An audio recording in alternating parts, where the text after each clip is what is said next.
Күттү киһэннэн эфирге бэһэс вы класс. Эһигитини кытта Маша Шадырнова. Фрилансер иделях иени кытта билиһиннэриэ. Бэйэҕэтин билиһиннэриҥ туох иделях кити тугу үлэлии гитий.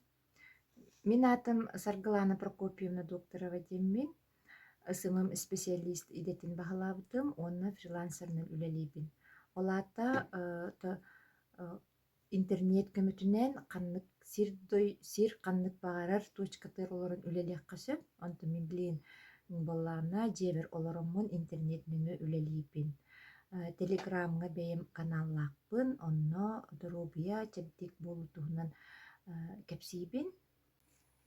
Мин үлэлиир местемден кыра, манныккара үлэлиир остоллаахпын, ноутбук, онна телефон көмөтүнен. Тэн хэбилүүгүт то интереһинэй да. Онта мен бу үлэбин олуssa билүүбүн, интернет нүҥүө элбэх дьоно кытта билсэбин, клиенттар кытта үлэлиибин. Сэппиккитигэр махтал. Эһиэхэ миэ мактал.